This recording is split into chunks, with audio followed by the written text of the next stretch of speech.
بسم اللہ الرحمن الرحیم۔ محترم سامعین کرام، آج آپ حضرات کے سامنے ایک موضوع لے کر آیا ہوں کہ موجودہ دور میں مسلمان کیوں پریشان ہے۔ اس موضوع پر حضرت مولانا حذیفہ بستانوی صاحب نے بہت ہی خوبصورت انداز میں بیان فرمایا۔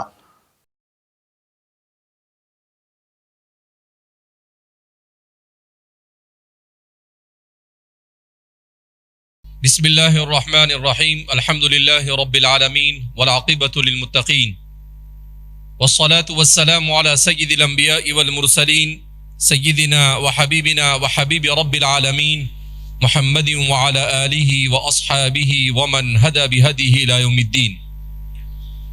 قال اللہ تبارک وتعالی فی کتابہ المجید والفرقان الحمید، فاعوذ باللہ من الشیطان الرجیم، بسم اللہ الرحمن الرحیم، ادخلوا في السلم كافة، وقال تبارك وتعالى وأن المساجد لله فلا تدعوا مع الله أحدا، وقال النبي صلى الله عليه وسلم سيأتي على أمتي زمان لم يبق من الإسلام إلا اسمه ولم يبق من القرآن إلا رسمه، أو كما قال صلى الله عليه وسلم۔ برادران اسلام،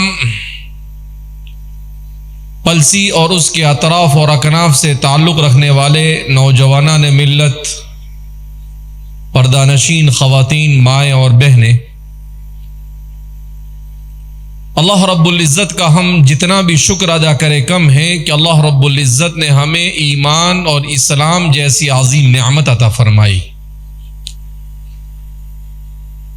ویسے تو روئے زمین پر ایک نہیں، دو نہیں، 5 نہیں، 10 نہیں، بلکہ سینکڑوں کی تعداد میں مذاہب پائے جاتے ہیں، مگر ان تمام مذاہب میں صرف ایک مذہب ایسا ہے جس مذہب کو مذہب برحق ہونے کا حق حاصل ہے، جس مذہب کو مذہب الہی کہا جا سکتا ہے، جو اس خالق اور مالک کا نازل کردہ مذہب ہے جس نے کائنات کے ذرے ذرے کو پیدا کیا اور کائنات کے نظام پر مکمل اس کی نگرانی ہے۔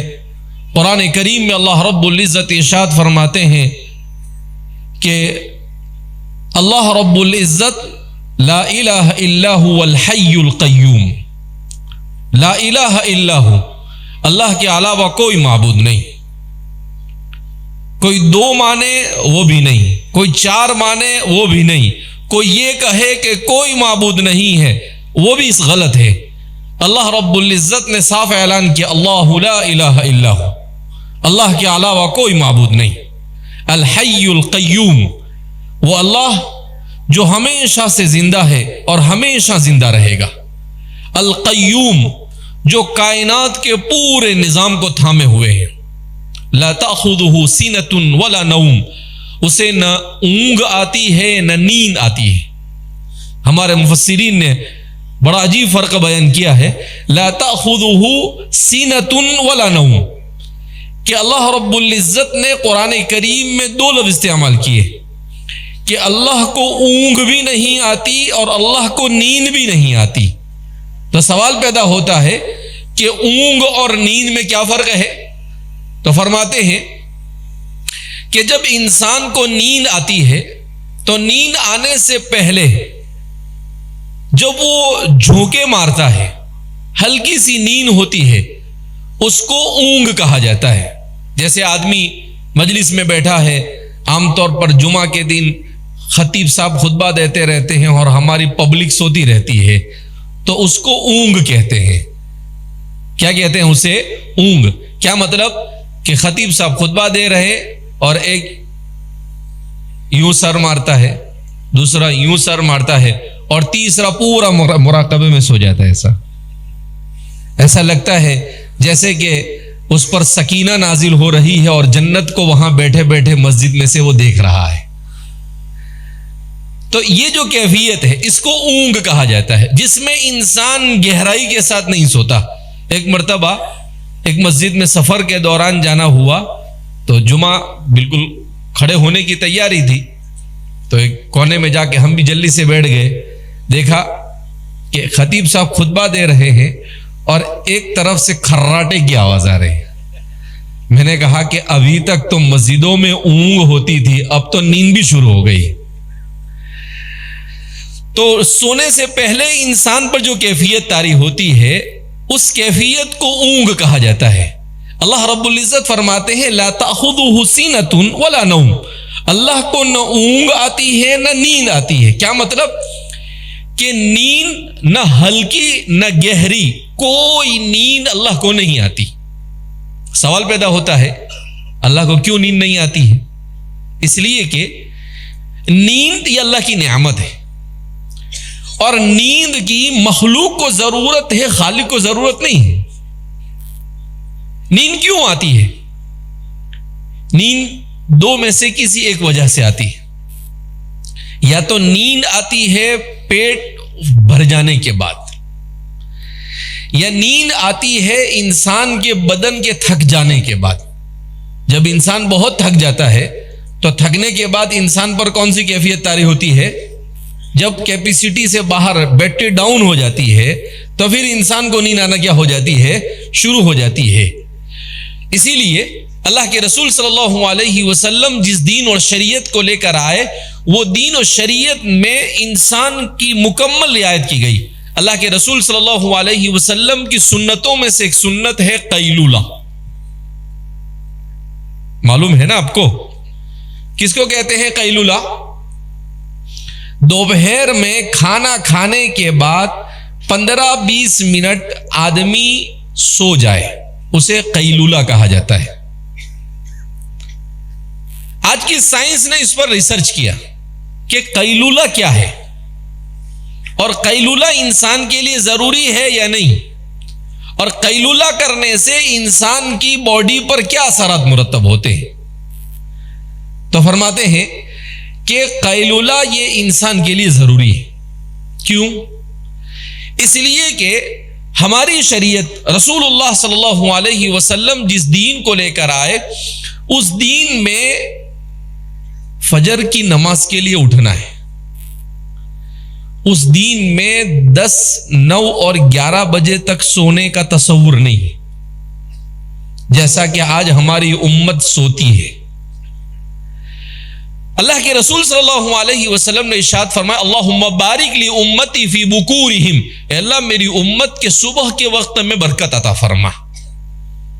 آپ صلی اللہ علیہ وسلم کی زندگی کا معمول کیا تھا؟ آپ صلی اللہ علیہ وسلم صبح میں فجر سے کم از کم 1.5-2 گھنٹے پہلے اٹھ جایا کرتے تھے، تہجد کی نماز پڑھتے، کبھی 4 کبھی 6 کبھی 8 رکعت پڑھتے ہیں، اور پھر آپ صلی اللہ علیہ وسلم اخیر میں وتر پڑھتے تھے، اور وتر کر پڑھنے کے بعد تھوڑی دیر آپ سستاتے تھے، سوتے نہیں تھے، سستاتے تھے۔ سیدنا حضرت بلال رضی اللہ تعالی عنہ تشریف لاتے تھے اور کہتے تھے اللہ کے رسول صلی اللہ علیہ وسلم صبح صادق ہو گئی، تو آپ صلی اللہ علیہ وسلم بیدار ہوتے تھے، سیدنا حضرت بلال رضی اللہ تعالیٰ عنہ اذان دیتے تھے، اور پھر آپ ہلکی سی 2 رکعت اپنے گھر میں ادا کرتے تھے اور اس کے بعد مسجد میں تشریف لے جاتے تھے۔ یہ آپ صلی اللہ علیہ وسلم کا صبح کا معمول تھا۔ اس کے بعد فجر کی نماز پڑھنے کے بعد آپ صلی اللہ علیہ وسلم آ کر واپس سو نہیں جاتے تھے، جیسے ہمارے یہاں پر 95% لوگ فجر پڑھتے ہی نہیں۔ تہجد تو پوری امت میں سے 1% طبقہ بھی تہجد نہیں پڑھتا ہے، شاید آدھا فیصد بھی نہیں ہوگا، ہو سکتا ہے 0.5% ہو، ورنہ تہجد کو امت کی ڈکشنری میں سے ختم ہو گئی۔ قرآن کریم میں اللہ کے رسول سے کہا وَتَهَجَّدْ بِهِ نَافِلَةً لَكَ۔ آج کا سائنٹیفک ریسرچ بھی یہ کہتا ہے کہ انسان کے سونے کے لیے کا انسان کی جو باڈی ہے اس پوری باڈی کے اوپر سائنس نے ریسرچ کیا کہ یہ باڈی کیسے کام کرتی ہے. تو کہا کہ انسان کی یہ باڈی میں ایک بایولوجیکل سائنس کے اعتبار سے بایولوجیکل واچ ہوتی ہے، بایولوجیکل ٹائمنگ سسٹم ہوتا ہے. وہ سسٹم کیا کہتا ہے؟ وہ سسٹم یہ کہتا ہے کہ انسان کے سونے کے لیے سب سے بہترین وقت رات میں 9 بجے سے لے کر 2 سے 3 بجے تک کا وقت. اگر اس وقت میں انسان سوتا ہے تو وہ سونا انسان کے لیے مفید ہے. اور اگر اس وقت انسان نہیں سوتا ہے اور موبائل لے کر بیٹھا رہتا ہے، چوراہوں پر بیٹھا رہتا ہے، گیم کھیلتا رہتا ہے، بیکار چیزوں میں مشغول رہتا ہے، تو کہا کہ وہ انسان بے شمار بیماریوں کا شکار ہو جاتا ہے. کیوں؟ کہ اس کی باڈی کا پورا سسٹم خراب ہو جاتا ہے. آج ہمارے یہاں پر لوگ سوتے ہی نہیں. بعض لوگ بعد میں 2 بجے 3 بجے سوتے ہیں. بعض لوگ صبح میں فجر کی نماز پڑھنے کے بعد سوتے اور صبح میں 12 بجے اٹھتے ہیں. ارے بھائی، یہ کوئی سونے کا ٹائم ہے؟ اللہ رب العزت فرماتے ہیں وَجَعَلْنَا اللَّيْلَ لِبَاسًا وَجَعَلْنَا النَّهَارَ مَعَاشًا، کہ دن کو ہم نے آرام کے لیے بنایا اور رات کو ہم نے آرام کے لیے بنایا اور دن کو ہم نے کام کاج کے لیے بنایا. تو انسان کہتا ہے الیاذ باللہ، اللہ سے کہتا ہے کہ نہیں، آپ کہہ رہے وہ صحیح نہیں، میں کر رہا ہوں وہ صحیح. تو اللہ نے رات کو سونے کے لیے بنائے، موبائل لے کر بیٹھے رہنے کے لیے نہیں بنائے. تو کہتے ہیں کہ اگر انسان رات میں نہیں سوتا ہے اس پیریڈ میں، اس سے پہلے یا اس کے بعد اگر انسان سوتا ہے تو وہ نیند انسان کے لیے مفید نہیں. اب انسان جب اللہ کے رسول صلی اللہ علیہ وسلم کی سنت کے مطابق میں اور آپ اللہ کے رسول صلی اللہ علیہ وسلم کو اپنا رہبر مانتے ہیں، اپنا نبی مانتے ہیں، امام الانبیاء والمرسلین مانتے ہیں، مگر افسوس کے ساتھ کہنا پڑتا ہے کہ آج کی امت نے رسول اللہ صلی اللہ علیہ وسلم کو زبان سے تو اپنا رہبر مانا ہے، مگر عملی میدان میں جب آتے ہیں، ہم جب اپنی زندگی کا ہم جائزہ لیتے ہیں تو ہماری زندگی میں اور رسول اللہ صلی اللہ علیہ وسلم کی زندگی میں کوئی مطابقت ہمیں نظر نہیں آتی ہے. ہم نے آپ کو آئیڈیل مانا مگر آپ کی آئیڈیا کے مطابق زندگی نہیں گزاری. تو جاپان میں اس پر ریسرچ ہوا کہ انسان کو صبح جلدی اٹھ جانا چاہیے، 4 بجے کم از کم انسان کو اٹھ جانا چاہیے، اور اٹھتا ہے اس کے بعد انسان کام میں لگ جائے، پھر اس کے بعد دوپہر میں وہ ظہر کی نماز پڑھے، کھانا کھائے اور کھا کر آدھا گھنٹہ وہ سو جائے. جاپان کی اسکولوں میں، جو دنیا کے بہترین اسکولوں میں اسکول سسٹم میں سے ایک سسٹم اسے مانا جاتا ہے آج کی دنیا میں، وہاں ان کے یہاں نظام یہ ہے کہ اسکول میں بھی بچے اور ٹیچر سب دوپہر میں کھانا کھاتے ہیں، گھر سے جو ڈبہ لے کر آتے ہیں وہ، اور کھانے کے بعد 15-20 منٹ کے لیے ٹیبل پر سر ڈال کے سو جاتے ہیں، اور پھر اس کے بعد اٹھنے کے بعد پھر پڑھتے ہیں. کہا کیوں؟ کہا یہ 15-20 منٹ یا آدھا گھنٹہ انسان سو لیتا ہے تو اب انسان رات میں 9 بجے تک آرام سے کام کر سکتا ہے، اس کی پوری باڈی یہ ریلیکس ہو جاتا ہے اور آسانی سے کام کر سکتا ہے، اب اس کو کوئی سستی نہیں آئے گی. تو اللہ کے رسول صلی اللہ علیہ وسلم کی ایک سنت انسان کے لیے ایسی مفید ہے. آج کی سائنس خود اس بارے میں پریشان اور حیران ہے. جن لوگوں کی نقلیں ہمارا نوجوان اتار رہا ہے، ٹی شرٹ پہن کر، جینس پہن کر، داڑیاں کاٹ کر، اپنے ہاتھوں کے اندر میں کڑے پہن کر، گلوں میں چینیں پہن کر، ہیپی بال لگ کر جن کی نقلیں ہم اتار رہے ہیں، وہ لوگ رسول اللہ صلی اللہ علیہ وسلم کی سیرت کو پڑھ کر اس کے مطابق اپنی زندگی گزارنے پر مجبور ہو رہے ہیں. وہ خود اپنے پورے نظام سے مایوس ہو چکے ہیں. وہ ان کے ذہین لوگوں کا، سائنسدانوں کا اس بات کا اقرار ہے. کینیڈین یونیورسٹی، اس کا ایک پروفیسر ہے، پروفیسر میلر، 1968 میں 1968 میں ان کو ایک کام سونپا گیا کہ بھائی آپ قرآن کے خلاف کتاب لکھو. اس آدمی نے قرآن کو پڑھنا شروع کیا، بڑی رقم دی جاتی ان کو. ہوا کیا، 10 سال تک اس نے قرآن کو پڑھا اور 1978 میں اسلام قبول کر لیا. کیا کہتا ہے وہ؟ میلر کہتے ہیں کہ میں نے جب قرآن کو پڑھنا شروع کیا، اس کو عربی نہیں آتی، قرآن کیسے سیکھا اس نے؟ انگریزی میں قرآن پر جو تفسیریں لکھی گئی اس کے ذریعے سے. کہا میں نے جب قرآن کو پڑھا تو مجھے تعجب ہوا کہ ایسی حیرت انگیز کتاب تو دنیا میں نے کبھی پڑھی نہیں، جس میں انسان کی زندگی کے تمام مسائل کے حل بیان کیے گئے ہو. انسانی معاشرے کے لیے کانسٹیٹیوشن آف لائف، کیا مطلب؟ ہر ملک کا ایک قانون ہوتا ہے. کہا یہ دنیا میں آنے والے ہر انسان کی زندگی کے لیے اگر بہترین کوئی دستور ہو سکتا ہے تو وہ ہے کتاب اللہ اور سنت رسول اللہ. وہ اسلام میں آئے، اسلام قبول کیا، اسلام کے داعی بنے، اور پچھلے تقریباً 45 سے 50 سال سے مسلسل لوگوں کو اسلام کی دعوت دے کر ہزاروں لوگوں کو اسلام میں داخل کر دیا. اور وہ کہتے ہیں کہ میں مغربی پورے کلچر کو پڑھ کر آیا، ان کا تعلیمی نظام میں نے خود پڑھا ہے، کیونکہ وہ کہتے ہیں کہ میں میتھمیٹکس کا ماسٹر ہوں، اس میں پی ایچ ڈی کیا ہے، اس کے سب سے بڑا آفیسر ہے وہ ٹورنٹو یونیورسٹی کے. اور وہ کہتے ہیں کہ میں فزکس کا بھی ماسٹر ہوں، مگر اس پورے سسٹم کے اندر میں مجھے انسان کو انسان بنانے کا کوئی طریقہ نہیں ملا. انسان کو ہمدردی کے ساتھ انسان کے ساتھ رہنے کی کوئی بات مجھے نہیں بتائی گئی. انسان کے ساتھ محبت کا درس، ماں باپ کے حقوق کو ادا کرنا، بھائی بہنوں کے حقوق کو ادا کرنا، پڑوسی کے حقوق کو ادا کرنا، ایسی کوئی چیز مجھے نظر نہیں آئی. عبادت کا کوئی طریقہ مجھے نظر نہیں آیا. تو کہا میں نے جب قرآن کو پڑھا تو قرآن کو پڑھنے کے بعد میری روح کو سکون ملا، میرے ذہن و دماغ کو سکون اور اطمینان ملا، میرے ذہن کی ساری الجھنیں ختم ہو گئی. کوئی ڈپریشن نہیں، کوئی انگزائٹی نہیں، کوئی ذہنی بیماری نہیں.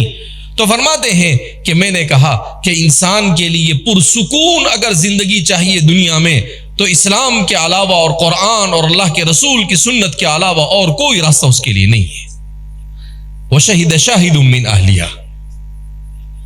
مگر آج ہم نہ تو اسلام کو پڑھنے کے لیے تیار، نہ اسلام کو اپنی زندگی میں جگہ دینے کے لیے تیار ہے، اور ہم ایسی زندگی گزار رہے ہیں کہ شاید اگر حضرات صحابہ آج زندہ ہو کر قبر سے آ جائے اور ہماری زندگی کو دیکھے تو وہ یہ کہے کہ بھئی یہ کون سے مسلمان ہیں، ہمیں تو اس میں سے کوئی مسلمان نظر نہیں آتا ہے. تو اس لیے میرے بھائیوں، دوستوں اور بزرگوں، ضرورت اس بات کی ہے کہ ہم سب سے پہلے اپنے ذہن و دماغ میں یہ بات بٹھائے کہ دنیا میں اسلام ہی مذہب برحق ہے، اسلام کے علاوہ کوئی مذہب برحق نہیں ہے. اللہ نے قرآن میں اعلان کر دیا، کیا کہا؟ ان الدین عند اللہ الاسلام. اللہ کے نزدیک اگر کوئی مقبول دین ہے تو وہ کون سا دین ہے؟ دین اسلام ہے. دوسری جگہ اللہ نے اعلان کیا وَمَن يَبْتَغِي غَيْرَ الْإِسْلَامِ دِينًا فَلَن يُقْبَلَ مِنْهُ. جو اسلام کے علاوہ کسی اور دین کو قبول کرے گا، اللہ فرماتے فَلَن يُقْبَلَ مِنْهُ، ہرگز اس کی طرف سے اس دین کو قبول نہیں کیا جائے گا. آج کیا بولتے ہیں لوگ کہ ارے یار یہ کوئی بات ہوئی، مسلمان یہ کہتا ہے کہ صرف اسلام ہی مذہب برحق ہے اور دوسرا کوئی دین برحق نہیں. جو حقیقت ہے وہ حقیقت ہے. کسی کو اچھا لگانے کے لیے اور چاپلوسی کرنے کے لیے ہم کیوں کہے کہ ارے بھائی حق ایک ہی ہو سکتا ہے. جب اللہ ایک تو حق بھی ایک، حق متعدد نہیں ہو سکتے ہیں. لہذا اسلام کے علاوہ کوئی مذہب برحق نہ تھا، نہ ہے، نہ قیامت تک ہوگا. یہ ایک حقیقت ہے، جس کو سمجھ میں آئے آئے، جسے نہ سمجھ میں آئے تو ہم اس کے مکلف بھی نہیں کہ ہم کسی کو زبردستی سمجھائے. ٹھیک ہے، نہیں سمجھ میں آتا ہے، قیامت کے دن حساب کتاب ہوگا تو پتہ چل جائے گا کہ کیا حق ہے اور کیا غلط ہے اور کیا باطل ہے. لہذا سب سے پہلے اپنے ذہن و دماغ میں اس بات کو بٹھائے کہ ہمیں احساس کمتری میں مبتلا نہیں ہونا ہے. ہمیں اللہ کے اس فیصلے پر راضی نہیں رہنا ہے. اگر ہم روزانہ 10 رکعت بھی اللہ کا شکر ادا کریں کہ اللہ نے مسلمان بنایا، خدا پاک کی قسم، تب بھی پوری زندگی ہم اللہ کے اس شکر کو ادا کریں تب بھی اللہ کا شکر ادا نہیں ہو سکتا ہے. یہ اللہ کا انتہائی عظیم احسان ہے. اس کا احساس کب ہوگا؟ جب اسلام کی صورت میں کل قیامت کے دن اللہ کے یہاں پر حساب ہوگا، اور اس حساب کے دوران جب جن لوگوں نے کفر کیا ہوگا، شرک کیا ہوگا، یہودیت، نصرانیت اور دنیا کے دیگر مذاہب کے لوگوں کو اٹھا کر جہنم میں پھینکا جائے گا، اور چیخ اور چلا رہے ہوں گے. قرآن کریم میں اللہ نے وَأَمَّا مَنْ أُوتِيَ كِتَابَهُ بِشِمَالِهِ فَيَقُولُ يَا لَيْتَنِي لَمْ أُوتَ كِتَابِيَهْ وَلَمْ أَدْرِ مَا حِسَابِيَهْ يَا لَيْتَهَا كَانَتِ الْقَاضِيَةَ مَا أَغْنَى عَنِّي مَالِيَهْ هَلَكَ عَنِّي سُلْطَانِيَهْ خُذُوهُ فَغُلُّوهُ ثُمَّ الْجَحِيمَ صَلُّوهُ ثُمَّ فِي سِلْسِلَةٍ ذَرْعُهَا 70 ذِرَاعًا فَاسْلُكُوهُ. قرآن کریم نے پوری تفصیل کو بیان کیا کہ قیامت کے دن جن کے پاس اسلام ہوگا، جن کے اخلاق اچھے ہوں گے، جن کا عقیدہ اہل سنت والجماعت کے عقیدے کے مطابق ہوگا، جنہوں نے اپنی زندگی کو کتاب اللہ اور سنت رسول اللہ کے مطابق گزارا ہوگا، ان کو اللہ رب العزت ان کا نام اعمال سیدھے ہاتھ میں دے گا. جب ان کا نام اعمال اما من اوتی کتابہ بیمینہ سیدھے ہاتھ میں دیا جائے گا تو وہ خوشی کے مارے جھوم اٹھے گا. وہ کہے گا ہاں اقرؤوا کتابیہ، ہاں اقرؤوا کتابیہ، اے دیکھو دیکھو دیکھو میری کتاب کو پڑھو، میں تو کامیاب ہو گیا. جیسے رزلٹ آتا ہے نا، تو بچے کے اگر 80 85 90% آئے ہو تو وہ بچہ کیا کرتا ہے؟ پوری اسکول میں اور پوری گاؤں میں گلی میں گھومتا ہے، ہاں اقرؤوا کتابیہ، دیکھو میں 90% لایا، میں تو جیت گیا. کہا انسان خوشی کے مارے جھوم اٹھے گا. یہ وہی لوگ ہوں گے جو اسلام کے ساتھ وابستہ ہوں گے. اور اللہ فرماتے ہیں وَأَمَّا مَنْ أُوتِيَ كِتَابَهُ بِشِمَالِهِ، اور جس کو اس کا نام اعمال اس کے بائیں ہاتھ میں دیا جائے گا تو وہ کیا کہے گا؟ فَيَقُولُ يَا لَيْتَنِي لَمْ أُوتَ كِتَابِيَهْ، ہائے کاش کہ میرا نام اعمال مجھے دیا ہی نہ جاتا. وَلَمْ أَدْرِ مَا حِسَابِيَهْ يَا لَيْتَهَا كَانَتِ الْقَاضِيَةَ، ہائے کاش یہ فیصلہ ہی نہ ہوتا. پھر اللہ کہیں گے خُذُوهُ فَغُلُّوهُ، کو پکڑو اسے اور اس کے زنجیروں میں اس کو جگڑ دو. ثُمَّ فِي سِلْسِلَةٍ ذَرْعُهَا 70 ذِرَاعًا، جو 60 ہاتھ 70 ہاتھ لمبی ہوگی، کہا اس میں ان کو جگڑا جائے گا اور کہا جائے گا کہ اب ان کو جہنم میں پارسل کر. اس وقت انسان کہے گا کہ اللہ تیرا جتنا شکر ادا کرے کم ہے. اسی لیے حدیث پاک قرآن کریم نے خود اللہ رب العزت بیان فرماتے ہیں کہ جب انسان میدان حشر میں اس کو سیدھے ہاتھ میں اعمال نامہ دے دیا جائے گا، حشر سے نشر سے حساب سے سب سے کتاب سے وہ فارغ ہو جائے گا اور جنت میں داخل ہوگا. جیسے ہی جنت میں انٹر ہوگا، انٹر ہوتے ہی پہلا قدم رکھے گا اور پہلا قدم رکھتے ہی ٹھنڈا سانس لے گا اور کہے گا الحمدللہ الذی ہدانا لہذا وما کننا لنہتدی لولا ان ہدانا اللہ. اے اللہ بڑی مشکل سے پہنچے یہاں، تیرا جتنا شکر ادا کرے کم ہے کہ تو نے یہاں تک پہنچایا. ورنہ ڈر لگ رہا تھا کہ کہیں قبر میں نہ پھنس جائے، وہاں سے بچ گئے تو ڈر لگ رہا تھا کہ کہیں حشر میں نہ پھنس جائے، وہاں سے بچے تو ڈر لگ رہا تھا کہیں نشر میں نہ پھنس جائے، وہاں سے ڈرے تو نکلے تو ڈر لگ رہا تھا کہیں میزان میں نہ پھنس جائے، وہاں سے نکلے تو ڈر لگ رہا تھا کہیں صراط پر پل صراط پر نہ پھنس جائے. کہا بڑی مشکل سے بھائی یہاں پہنچے. وہ ٹھنڈا سانس لے کر کہے گا الحمدللہ الذی ہدانا لہذا، تمام تعریف اس اللہ کے لیے جس نے مجھے یہاں تک پہنچا دیا. وما کننا لنہتدی لولا ان ہدانا اللہ، اور ہم کبھی بھی ہدایت پر نہ آتے اگر اللہ ہمیں ہدایت نہ دیتا. تو اس لیے میرے بھائیو، دوستوں اور بزرگوں، اس نعمت کی آج قدر کر لو، اس کو اپنی زندگی میں جگہ دے دو. یہ مال و دولت، یہ گھر بار، یہ تجارت، یہ ساری چیزیں یہ آپ کے ساتھ ہوگی، مگر کب ہوگی؟ جب ان چیزوں کو اللہ اور اس کے رسول کے بیان کردہ طریقے کے مطابق ہم نے بنایا ہوگا اور استعمال کیا ہوگا. اگر ہم نے تجارت اسلام کے بتائے ہوئے طریقے مطابق کی ہوگی تو پھر کامیابی، امانت داری کے ساتھ، بغیر دھوکہ دہی کے، بغیر کانٹی مار کے. ہمارے یہاں پر سبزی فروش جب سبزی بیچتا ہے تو کیسے بیچتا ہے؟ یوں سبزی لیتا ہے، ادھر رکھا ہوا، ادھر زور سے یوں مارتا اٹھا کے دے دیتا ہے. 1 کلو ہے مگر وہ 1 کلو نہیں ہوتا ہے. آپ گھر پر جا کر وزن کرو تو کتنا ہوتا ہے؟ وہ